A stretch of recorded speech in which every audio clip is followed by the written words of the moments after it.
Din Syamsuddin sampai berani katakan, kami di Muhammadiyah ini bahkan sudah tahu jadual Ramadan 1000 tahun yang akan datang. Saking kesalnya beliau karena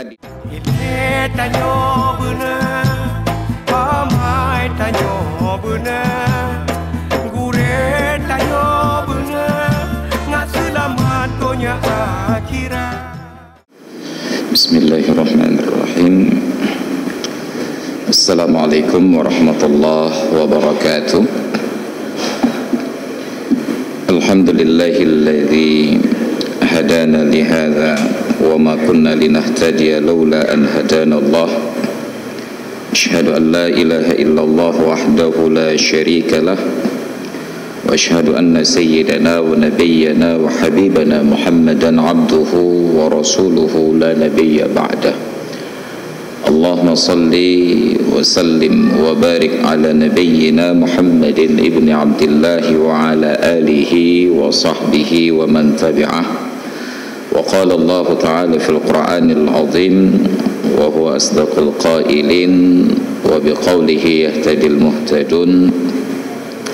Ya ayyuhalladzina amanu dukhulu fi silmi kaffah wa la tattabi'u khutuwati syaitan innahu lakum aduwwum mubin. Sadaqallahul azim wa sadaqa rasuluhun nabiyyul habibul karim wa nahnu ala dhalika minasyahidin wa syakirin walhamdulillahi rabbil alamin. Puji dan syukur kehadirat Allah Subhanahu wa taala serta salawat dan salam kita hadiahkan kepada junjungan alam Nabi besar Muhammad sallallahu alaihi wasallam, kepada keluarga dan sahabat beliau sekalian, kepada guru-guru kita, para ulama baik yang masih hidup ataupun yang sudah berpulang ke rahmatullah. Hadirin dan hadirat jamaah salat maghrib dan isya yang dimuliakan Allah. Alhamdulillah pada malam yang berbahagia ini, nisfu yang kedua dari bulan Sya'ban, Allah pertemukan kita di majelis ini dalam pengajian rutin malam Selasa maghrib sampai dengan Isya. Karena ini sudah berada pada nisfu yang kedua bulan Sya'ban, dalam sebuah riwayat hadis Rasulullah sallallahu alaihi wasallam menyatakan, "Idza kana nisfu min Sya'bana fala shauma hatta Ramadan." Apabila telah datang nisfu Sya'ban, maka tidak ada lagi praktek puasa sampai datangnya bulan Ramadan. Para ulama memaknai hadis ini bukan larangan secara mutlak tidak boleh berpuasa sama sekali, tetapi mereka kaitkan dengan ketentuan barang siapa yang tidak terbiasa mempraktekkan puasa sunat, maka kalau sudah datang nisfu Sya'ban jangan tiba-tiba mendadak taat. Dulu tidak pernah puasa sunat, tiba-tiba sudah puasa sunat. Tetapi barang siapa yang sudah terbiasa mempraktekkan puasa-puasa sunat tertentu pada hari-hari dan bulan-bulan sebelumnya, silahkan dilanjutkan setelah nisfu Sya'ban. Yang kedua, yang tidak boleh adalah puasa sunat.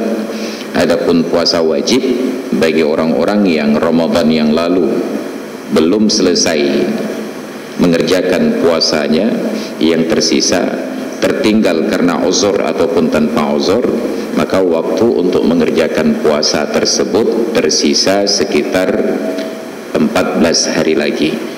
Menjadi sempit. Tidak wajib mengqadha puasa segera, hanya dibatasi oleh waktu datangnya Ramadan yang akan datang.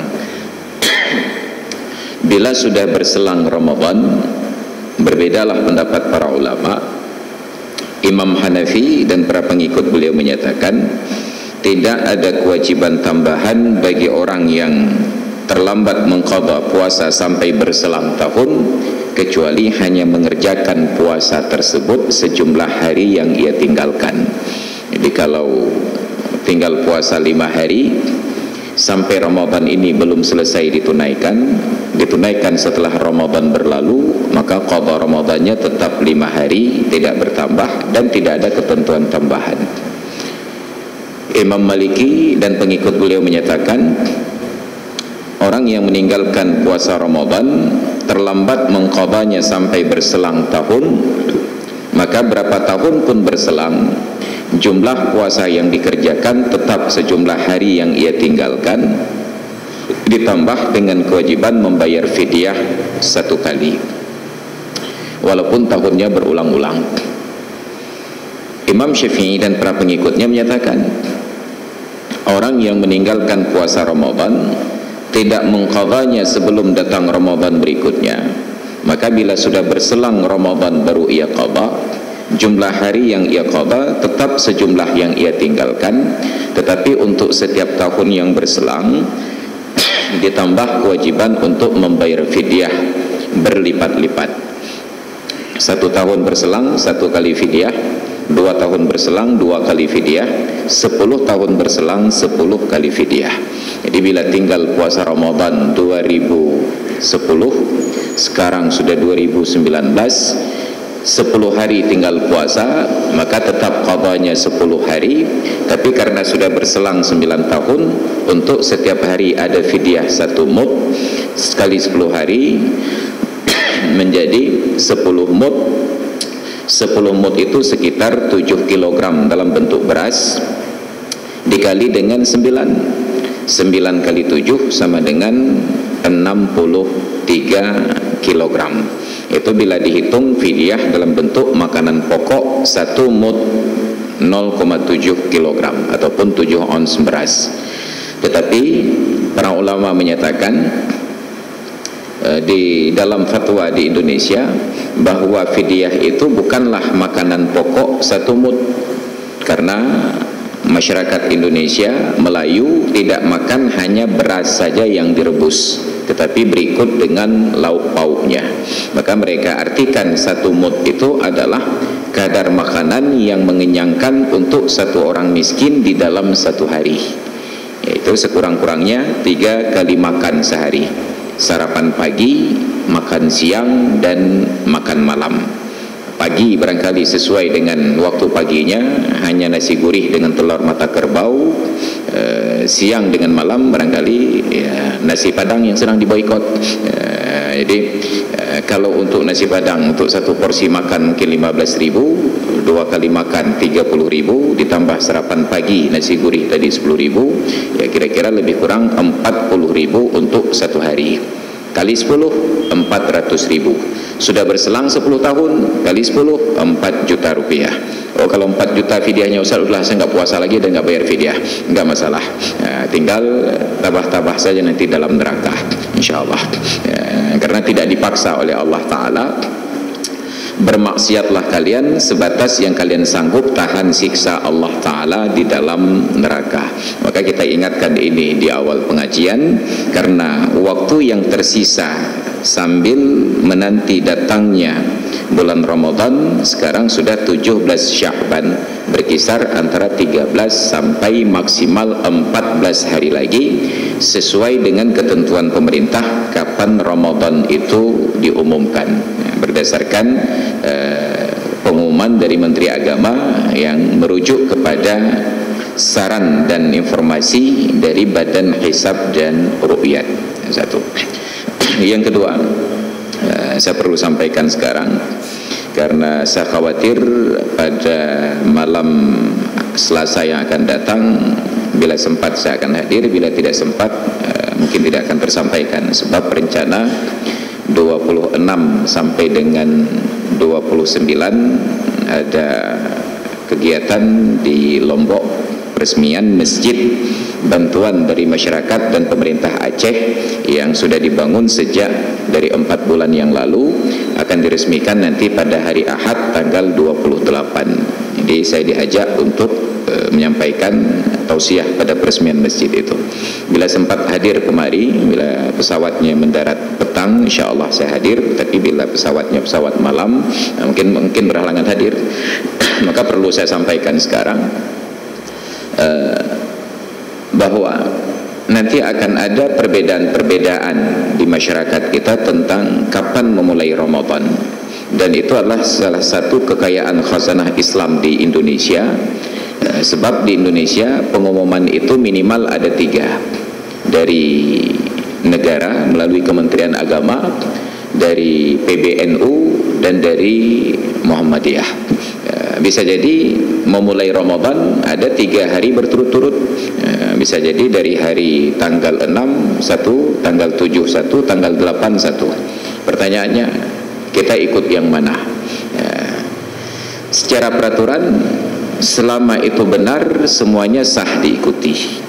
Masalahnya penentuan Ramadan, kata Rasulullah di dalam hadis, sumu li ru'yatihi wa aftiru li ru'yatihi fa in ghumma 'alaikum fa akmilu 'iddata sya'ban 30 yauman.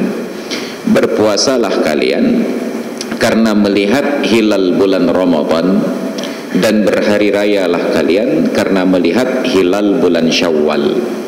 Fa in ghumma 'alaikum, maka bila terjadi remang-remang ke atas kalian, berawan, tidak terlihat bulan, fa akmilu 'iddata sya'ban, maka sempurnakan hitungan bulan Sya'ban 30 yauman, menjadi 30 hari. Karena di dalam kalender Hijriyah tidak ada hari yang ke-31, berkisar antara 29 sampai dengan 30. Maka proses ru'yatul hilal itu dilakukan tanggal 29 bulan Sya'ban. 29 Sya'ban, umat Islam datang ke tepi pantai, ke puncak bukit, menghadap ke arah matahari terbenam untuk memantau terlihat hilal atau tidak terlihat hilal. Harusnya itu dilakukan, proses melihat bulan ini dilakukan pada tanggal 29 Sya'ban. Tetapi di Aceh Besar dan Banda Aceh punya standar tersendiri. Mereka tidak mau tahu tanggal berapa, yang penting itu hari Minggu terakhir. Maka hari Minggu terakhir berduyun-duyunlah masyarakat Aceh Besar dan Banda Aceh ke tepi pantai dan juga ke puncak-puncak bukit. Ini udah pasti bukan untuk melihat bulan. Kemungkinan terbesar mereka datang untuk melihat yang sedang datang bulan. Kenapa? Itu hari Minggu terakhir. Jadi kita mengambil kesempatan sebelum datangnya bulan Ramadan, kemaksiatan itu dijamak takdim, karena nanti di bulan Ramadan gak sempat lagi main-main ke tepi pantai. Maka kita jamak takdim. Jadi sesuatu yang tidak mungkin dilakukan sepanjang Ramadan, kita lakukan di hari Minggu terakhir tersebut. Mudah-mudahan kita khilafiyah dengan mereka, tidak ikut dalam rombongan ini, tidak ada kerugiannya dan sangat banyak untungnya. Jadi ada proses ru'yatul hilal. Dasarnya siapapun yang melihat hilal, bagi orang tersebut sudah wajib puasa, walaupun pemerintah tidak sepakat. Umpamanya saya ke tepi pantai melihat bulan dan saya yakin arahnya tersebut, tingginya di atas ufuk dan seterusnya, melihat dengan yakin, tapi informasi saya tidak diterima. Saya sampaikan, saya tidak diterima informasinya. Pemerintah tetap bersikeras bahwa tidak terlihat hilal. Saya karena sudah melihat wajib berpuasa untuk sendiri, tidak boleh ikut pemerintah. Kenapa? Karena saya sudah melihat. Tetapi orang lain tidak wajib patuh kepada saya. Saya sampaikan informasi tersebut, saya sudah melihat hilal. Bagi orang yang percaya silahkan puasa, dengan catatan bahwa saya harus disumpah dulu, demi Allah bahwa saya melihat bulan hilal bulan Ramadan di tempat bulan pada ketinggian sekian di arah bulan. Ketika sudah disumpah, maka walaupun informasinya hanya satu orang, walaupun orangnya barangkali jarang-jarang sholat, tetapi informasinya itu diterima bila dia diketahui tidak pernah berbohong sebelumnya. Sebab ada orang yang menjaga akhlak walaupun tidak menjaga sholat, ada orang yang menjaga sholat tapi tidak menjaga akhlak. Dulu beda, kalau sudah menjaga sholat akhlaknya sudah baik. Sekarang ada yang akhlaknya baik sholatnya tidak, ada yang sholatnya baik akhlaknya tidak, karena zaman berubah. Dulu sekitar 20 tahun yang lalu masjid-masjid di Aceh tidak seramai sekarang, jamaah tidak disiplin di awal waktu dan tidak sebanyak sekarang. Tapi yang istimewa di masa lalu, akhlak itu terpelihara. Siapapun melihat perilaku yang menyimpang di ruang publik, di tempat umum, akan bersikap untuk menegur. Siapapun akan menegur, walaupun salat mereka tidak disiplin di awal waktu, bahkan tidak berjamaah. Sekarang salat disiplin di awal waktu dan berjamaah. Hanya masalahnya bila terjadi kemaksiatan di ruang umum, tidak ada yang tergerak untuk menegurnya. Yang maksiat jalan terus, yang ibadat jalan terus. Jadi masing-masing nafsi-nafsi. Berbedalah sekarang. Ada orang yang tidak pernah berbohong, sangat jujur, tetapi jarang salat. Ada orang yang tidak pernah tinggal salat, tapi bohong hampir setiap hari. Maka yang diterima dari dua kategori ini, yang pertama, yang tidak pernah berbohong walaupun salatnya kadang-kadang tinggal, daripada orang yang tidak pernah tinggal salat, bohongnya pun tidak pernah tinggal. Jadi apabila kesaksiannya diterima, maka berpuasalah. Ini bagi yang melihat langsung. Yang tidak melihat langsung, maka mereka mendengarkan informasi dari pemerintah. Saya sejak dari 15 tahun yang lalu, sejak pulang dari Mesir 2005, setiap menjelang Ramadan ada saja kawan-kawan yang telepon, Ustaz, bagaimana di Cetkeung sudah nampak bulan, di Banda Aceh sudah nampak bulan, di Aceh Besar sudah nampak bulan. Saat itu saya hanya menjawab, saya tidak melihat bulan. Saya tidak lagi lihat bulan. Mereka bertanya, jadi kalau tidak lihat bulan bagaimana puasanya? Saya kalau mau puasa hanya lihat TV. Saya lihat TV.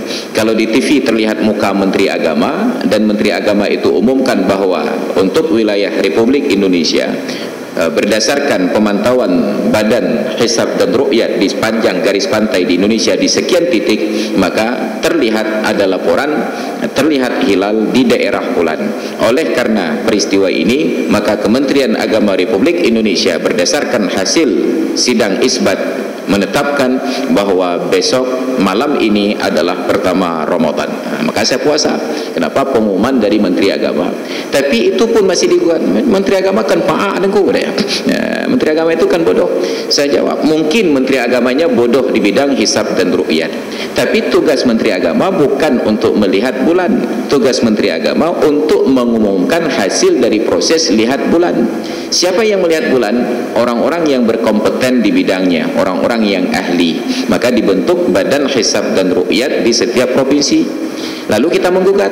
Enggak mungkin Pak Ustaz, saya lebih percaya guru saya. Kenapa? Karena guru saya itu jauh lebih alim, karena sudah menuntut ilmu, mengaji sampai ke malaikat Jibril umpamanya, saking alimnya. Apa yang terjadi? Kalau benar guru Anda sangat alim di bidang tersebut, tentu akan direkrut oleh pemerintah untuk menjadi bahagian dari Badan Hisab dan Ru'yat. Ternyata tidak diajak, menandakan bahwa guru Anda tidak diakui, ataupun guru Anda terlalu hebat sehingga sulit untuk diakui. Yang penting kewajiban kita, ya ayyuhalladzina amanu athi'ullaha wa athi'ur rasula wa ulil amri minkum. Wahai orang-orang yang beriman, taatlah kepada Allah, taatlah kepada Rasul, dan ulil amri di antara kalian. Terjadi perbedaan. Dulu di masa Orde Baru, karena Presiden Soeharto, Allahumma ghafir lahu, mengakui bahwa dirinya adalah bahagian dari Muhammadiyah, rata-rata Menteri Agama dari kalangan Muhammadiyah. Proses penentuan awal dan akhir Ramadan berdasarkan standar Muhammadiyah, berdasarkan ilmu hisab. Maka sepanjang Orde Baru, NU selalu berbeda dengan pemerintah. NU selalu berbeda. Kenapa? Karena NU mengambil standar ru'yah. Sejak reformasi, rata-rata Menteri Agama dari NU. Karena Menteri Agama dari NU, ditetapkanlah awal dan akhir Ramadan berdasarkan ru'yah dengan standar NU. Maka sejak reformasi, Muhammadiyah selalu berbeda. Dulu Muhammadiyah mencemooh NU, enggak patuh pemerintah. Sekarang giliran NU balas Muhammadiyah, karena Muhammadiyah tidak patuh pemerintah. Maka dalam hisab ru'yat yang terakhir dulu sempat heboh di publikasi di media, Din Syamsuddin sampai berani katakan, kami di Muhammadiyah ini bahkan sudah tahu jadwal Ramadan 1000 tahun yang akan datang. Saking kesalnya beliau karena di dalam sidang hisab isbat tersebut mendiskreditkan Muhammadiyah. Nah, pertanyaannya, apakah pernyataan mengetahui Ramadan 1000 tahun yang akan datang itu sudah menjadi dalil? Pertanyaannya, apakah Nabi tidak tahu jadwal Ramadan sampai hari kiamat? Tinggal bertanya kepada malaikat Jibril, wahai Jibril, tolong berikan kepada saya jadwal Ramadan sampai hari kiamat. Tapi ternyata Nabi tidak bertanya hal tersebut. Nabi hanya katakan, sumu li ru'yatihi wa aftiru li ru'yatihi. Berpuasalah karena melihat, berhari rayalah karena melihat. Tapi standar lihat-lihat ini kemudian ganda. NU yang sangat ketat dengan standar ru'yah, pada bab yang lain mereka tinggalkan ru'yah. Contoh, ibadat itu baik puasa atau salat standarnya ru'yah. Puasa karena sifatnya setahun sekali bersifat bulanan, maka dengan ru'yah bulan. Salat karena setiap hari berulang-ulang 5 kali, standar waktu salat adalah dengan ru'yah matahari, melihat matahari, bukan dengan ilmu hisab. Baru kita salat maghrib ketika kita melihat matahari terbenam, atau ada yang memberitahukan, Ustaz, saya sudah melihat matahari terbenam, baru kumandang azan maghrib. Kita salat subuh karena fajar sudah terbit, kita datang ke masjid, ingatkan Bilal kumandangkan azan. Kenapa? Bilal, fajar sudah terbit. Kita salat duhur karena matahari tergelincir ke barat, kumandangkan azan zuhur. Kenapa? Matahari sudah tergelincir ke barat. Pertanyaannya, sampai usia sekarang berapa kali sempat melihat matahari sebelum kita sholat? Siapa yang ketika berangkat ke masjid untuk sholat subuh melihat fajar dulu, naik ke lantai 2 atau atap rumahnya untuk melihat nampak fajar atau tidak? Siapa di antara kita ketika hadir sholat duhur ke masjid, sebelum masuk masjid tengok matahari dulu, lalu lihat bayang-bayang? Tidak ada seorang pun. Padahal standar waktu salat dengan melihat matahari. Sekarang kita percaya kepada ilmu hisab. Apa ilmu hisab? Jadwal waktu salat sepanjang masa ditempel di dinding. Oh, sudah waktu salat sekarang, dikumandangkan azan. Tidak ada yang menggugat kumandang azan berdasarkan hisab, tetapi kita gugat standar Ramadan berdasarkan hisab. Maka sebenarnya dua-duanya perlu. Apa makna perlu? Perlu hisab untuk menentukan kapan ru'yah. Maka jadwal waktu salat sepanjang masa kita perlukan untuk tahu kapan melihat fajar. Sebab bergeser waktu subuh. Beberapa sebulan yang lalu pernah subuh itu jam 5.38 menit. Sekarang subuhnya jam 5:15 menit. Nah, kalau kita tidak punya ilmu hisab jadwal waktu salat sepanjang masa, maka bulan yang lalu kita akan menanti untuk melihat fajar sekitar 15 menit. Jam 5:10 kita duduk di teras, di atas atap ataupun di lantai 2 untuk memantau fajar. 15 menit waktu habis hanya untuk memantau fajar. Kenapa? Tidak ada panduan ilmu hisabnya. Tapi ketika sudah ada ilmu hisab pada jadwal waktu salat ini, oh sekarang bulan April tanggal sekian, diperkirakan terbit matahari pada jam sekian, terbit fajar jam sekian, maka kira-kira 2 menit atau 3 menit sebelumnya kita keluar untuk memantau. Hanya 2 menit menanti fajar terlihat. Jadi pekerjaan kita tidak terlalu lama menghabiskan waktu. Maka demikian pula ilmu hisab pada penentuan Ramadan bukan untuk menentukan Ramadan, tapi untuk menentukan kapan kita melihat bulan. Jadi ketika kita tahu, oh sekarang sudah tanggal 28 Sya'ban, kalau begitu besok sore kita akan ke tepi laut untuk memantau.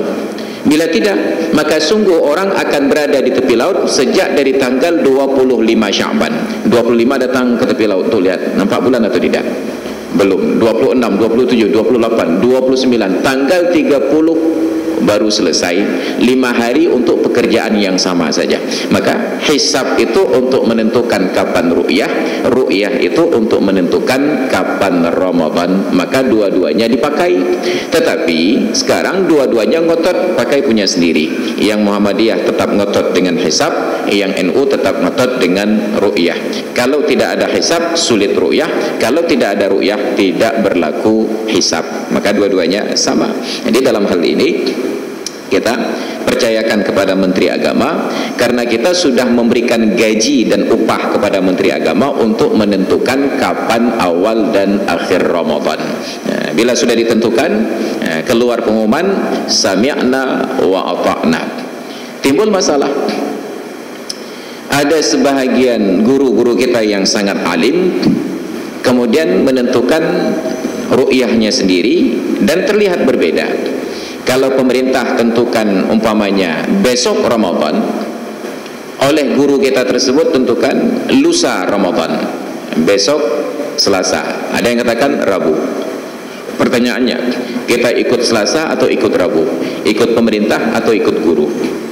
Sah mengikuti dua-duanya, dengan catatan bila mengikut guru dan ternyata ijtihad guru tersebut benar, walaupun selisih terlambat 1 hari dari pemerintah, ternyata puasa pemerintah 30 hari, yang ikut guru 29 hari, sah puasanya, tinggal berhari raya pada hari yang ke-30. 31 versi pemerintah, tidak ada masalah. Masalahnya bila ternyata puasa pemerintah yang lebih cepat sehari, hanya 29 hari, hilal itu sudah terlihat terang benderang. Yang berpuasa ikut guru baru 28 hari, dan hilal itu pun sudah terlihat terang benderang. Kalau sudah terlihat hilal, artinya bulan sudah berganti, masuk bulan Syawal. 1 Syawal itu hari raya Idul Fitri. Dalam setahun ada 5 hari yang diharamkan puasa. Idul Fitri 1 hari, Idul Adha berikut dengan hari tasyrik, total 4 hari. 5 hari dalam setahun tersebut haram puasa. Yang ikut guru ini karena terlambat 1 hari, baru 28 hari puasa sudah terlihat hilal, tidak bisa dibantah. Tidak boleh melanjutkan puasa hari ke-29 karena hari tersebut adalah hari raya, wajib berbuka, haram berpuasa. Kuranglah puasanya 1 hari, hanya 28 hari. Yang kurang 1 hari ini bagaimana? Wajib diganti pada hari yang lain. Sudah tertinggal 1 hari bagaimana? Berdosa. Dosanya bagaimana? Tanggung sendiri, tidak ditanggung oleh guru ya, tanggung sendiri. Dan guru ini bila memaksa muridnya untuk ikut, juga ikut menanggung dosa. Kenapa? Karena dia mewajibkan kepada murid sesuatu yang tidak diwajibkan oleh agama. Dalam agama tidak wajib ikut guru. Dalam agama hanya wajib taat kepada Allah, taat kepada Rasul, taat kepada ulil amri. Tidak ada taat kepada muallim, kepada ustadz, dan kepada tengku, kepada abu, kepada kiai. Hanya kepada 3. Tidak ada taat kepada guru. Ati'ullaha wa ati'ur rasula wa ulil amri minkum. Tetapi guru dimuliakan, bukan ditaati, dimuliakan. Fa inna tabiba wal muallima kilahuma lam yansaha in huma lam yukrama. Sesungguhnya guru dan dokter, keduanya tidak akan memberikan saran dan nasihat bila keduanya tidak dimuliakan. Bukan dipatuhi, hanya dimuliakan. Walaupun berbeda pendapat dengan guru, guru tetap dimuliakan. Walaupun guru berbeda pendapat dengan pemerintah, guru tetap dimuliakan. Lalu siapa ikuti? Ikuti pemerintahnya. Oh, kalau ikut pemerintah nanti waktu ngaji ke guru, gurunya marah. Marah bagaimana? Karena puasa kemarin kamu ikut pemerintah, udahlah jangan lagi ngaji ke saya, ngaji saja ke pemerintah. Itu guru ilham namanya. Kenapa? Karena guru tidak boleh marah. Salah satu syarat guru di dalam kitab Ta'limul Muta'allim Tariqat Ta'allum adalah sabar atas sikap buruk dari murid-muridnya. Tidak boleh cepat emosi. Begitu murid bertanya pertanyaan-pertanyaan yang sama diulang-ulang 3 kali, langsung meluap emosi, tidak layak menjadi guru. Maka diabadikan di dalam buletin Al-Azhar, terbitan dari Universitas Al-Azhar. Saya ingat luar biasa ceritanya, seorang alim di masa lalu datang ke masjid, sendalnya ditaruh di luar, masuk ke dalam, buka kitab pengajian. Ketika sedang pengajian, ada seorang muridnya yang mungkin agak terbelakang sedikit, langsung interupsi bertanya, "Ya Ustazi," tegurnya. "Naam." "Wahai Tuan Guru." "Iya." "Saya mau bertanya," katanya. "Ya, silakan." Dia kata, "Ma makna qaulihi ta'ala, ma makna kuka?" Apa makna kuka? Berfikirlah gurunya, kuka. Habis semua referensi dalam benaknya, akhirnya beliau jawab, "Wallahi la ajid fi lughatil Arab makna kalimat kuka. Demi Allah, saya tidak dapati dalam bahasa Arab itu ada kalimat kuka. Muridnya ini protes, subhanallah, fa aina anta min qawlihi ta'ala wa tarakuka qa'ima. Subhanallah Tuan Guru, apakah anda tidak baca firman Allah Ta'ala dalam Al-Quran, wa tarakuka qa'ima? Itu ada kuka, ada. Gurunya kaget, subhanallah, innama huma kalimatani. Wahai muridku, itu tersusun dari dua kata, tarakuka, bukan kuka, tarakuka, kata gurunya. Oke, oh paham muridnya. Lanjut. Ketika sedang lanjut, muridnya interupsi lagi. Ya Ustazi, katanya, Tuan Guru, saya mau bertanya, silahkan, kata gurunya.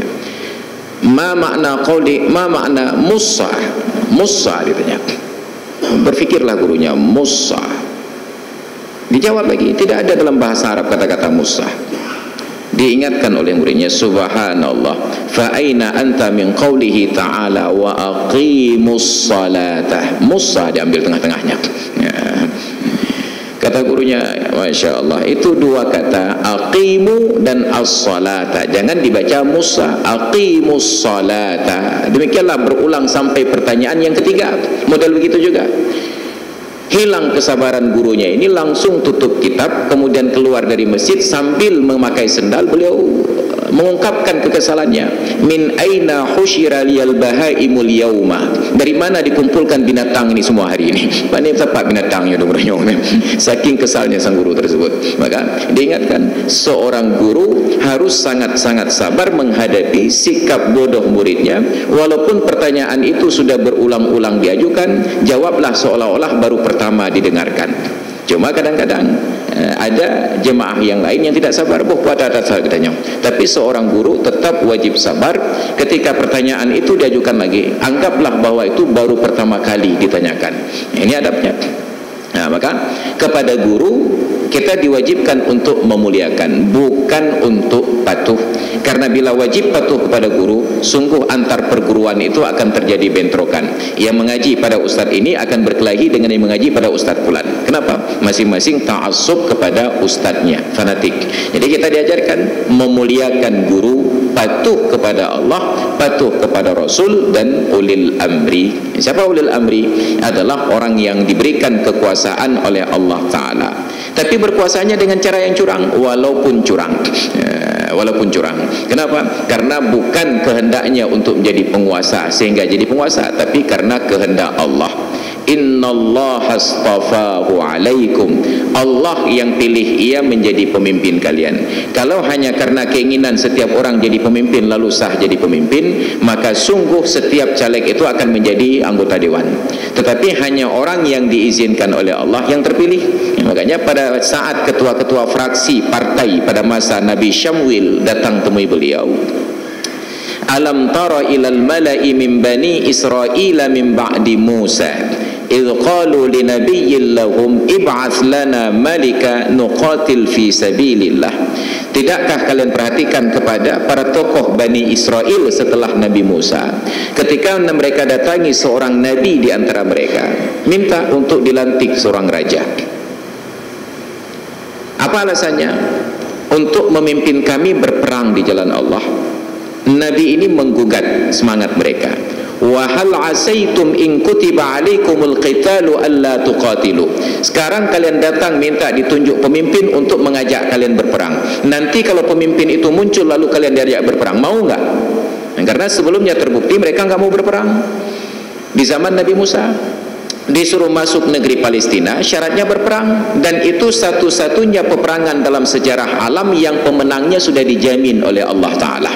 Tapi bahkan peperangan yang mereka dijamin menang pun Bani Israel tidak mau terlibat, apalagi dengan peperangan yang tidak jelas siapa pemenangnya. Apa kata mereka? Ya Musa, idhhab anta wa rabbuka faqatila. Wahai Musa, berangkatlah engkau bersama dengan Tuhanmu saja, berperanglah kalian berdua menghadapi mereka. Wa nahnu hahuna qa'idun, kami duduk menanti di sini untuk sorak-sorak saja. Kalau sudah menang bilang nyandung getun Bani Israel lebih getun bak pijit. Peperangan yang mereka dijamin menang pun mereka tidak berani terlibat di dalamnya. Maka Nabi ini menggugat. nanti kalau kalian ditunjuk rajanya, raja ini ajak kalian berperang, mau nggak? Mereka yakinkan Nabi ini. Qalu wa ma lana alla nuqatila fi sabilillahi wa qad ukhrijna min diyarina wa abnaina. Bagaimana mungkin kami menolak berperang padahal kami sudah terusir dari tanah air dan dipisahkan dari anak dan istri kami. Oh, okey, semangat kalian tinggi katanya. Fa innallaha qad ba'atsa lakum taluta malika. Okey. Orang yang ditunjuk oleh Allah menjadi pemimpin itu adalah Talut. Enggak hadir di majlis itu. Talut sedang berada di Cet Keeng, Rabi Kameng. Mereka di gedung DPR bertemu dengan nabinya.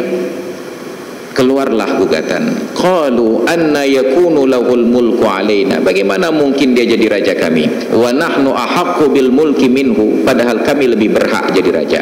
Wa lam yu'ta sa'atan minal mal. Bagaimana mungkin dia jadi raja padahal tidak punya harta sama sekali?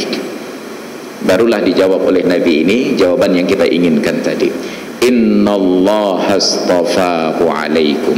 Allah yang pilih dia untuk menjadi pemimpin kalian. Apa kelebihannya? Memang dia tidak punya harta.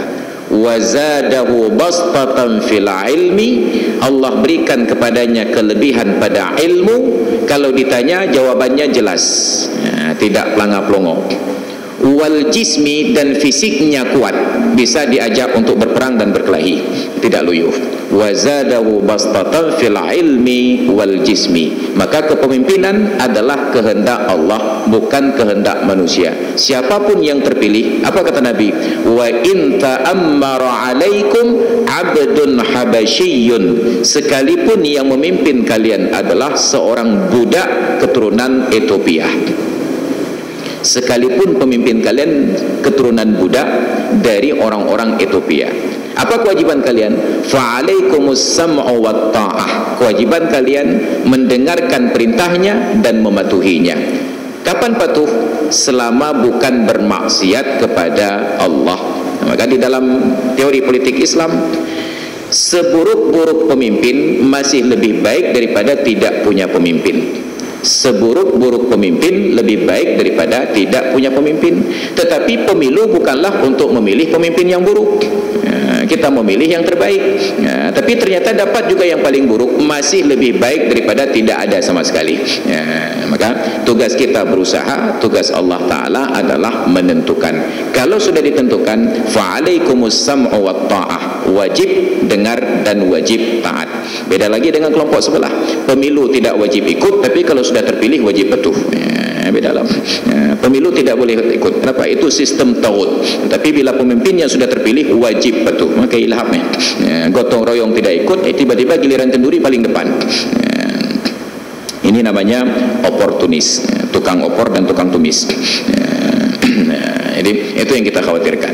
Jadi kita berusaha, kita berjuang sampai pada titik akhir Allah yang berikan kesimpulan, maka semua bersatu di bawah sebuah panji bahwa kita adalah rakyat, mereka adalah pemimpin. Jadi kita berdoa kepada Allah agar yang terpilih tersebut dengan cara-cara yang benar, bukan dengan cara yang curang, agar 24 triliun itu tidak menjadi sia-sia, dan yang terpilih tersebut orang yang takut kepada Allah dan sayang kepada rakyat.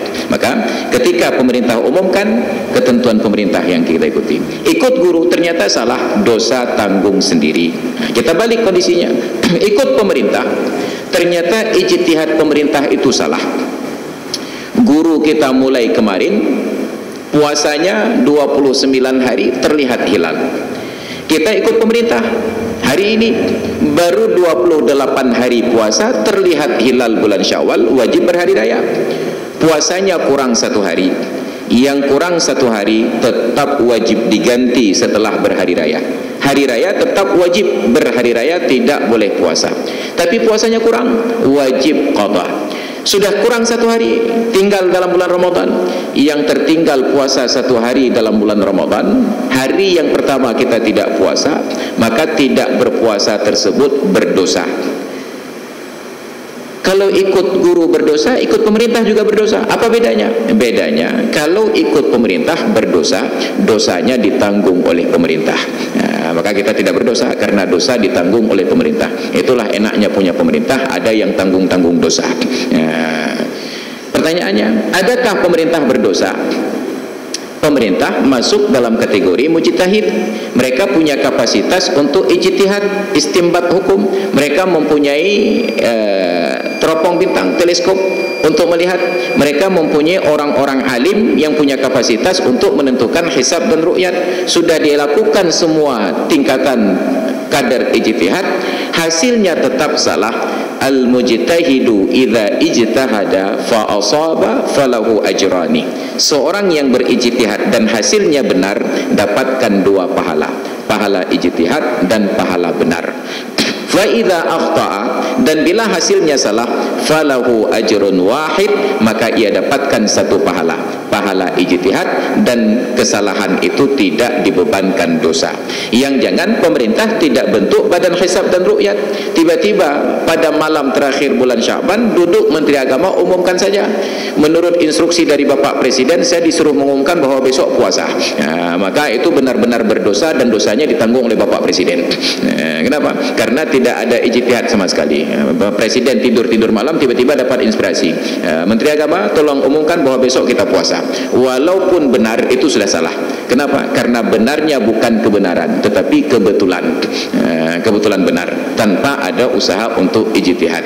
Maka kewajiban kita duduk saja malam 29 Sya'ban maghrib di depan TV atau pantau berita, oh ternyata diumumkan besok kita berpuasa, maka mulailah prosesi Ramadannya. Dimulai dari apa? Dari sholat tarawih. Tapi kita ingatkan, tarawih jangan buru-buru. Mudah-mudahan nanti ditandatangani pergubnya oleh Bapak Gubernur agar tahun ini kumandang azan Isya bulan Ramadan dimulai dari jam 9 agar maghrib itu bisa duduk nongkrong di warung kopi dulu.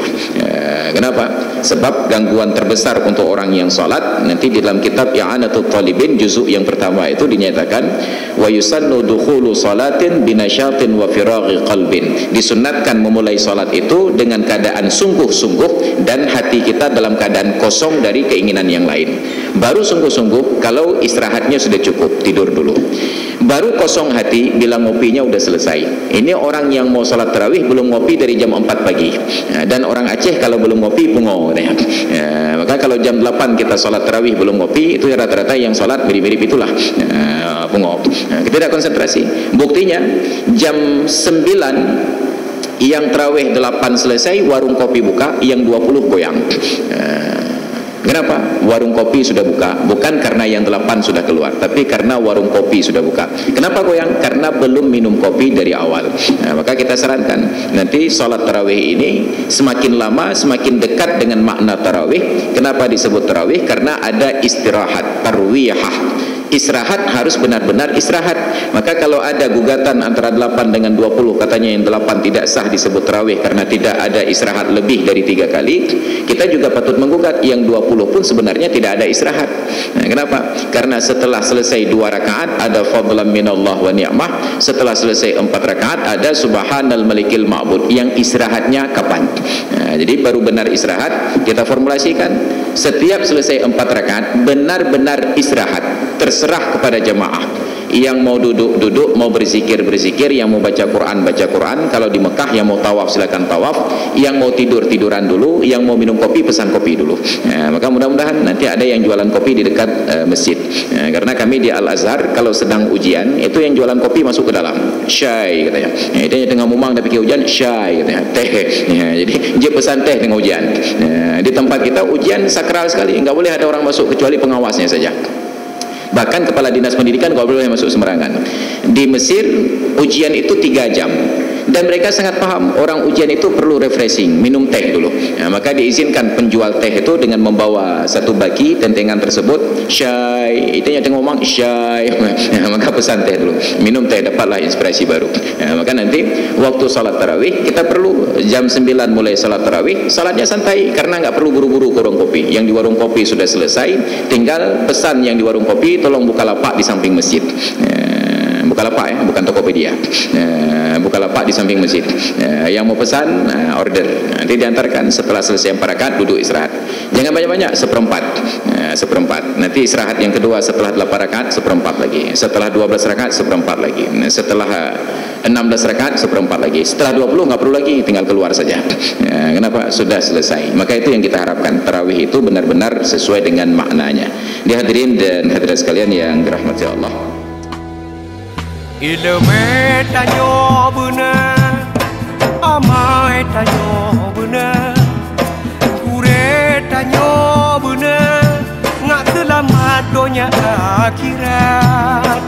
Ilmu tanyo benar, amai tanyo benar, kure tanyo benar, ngak selamat dunia akhirat.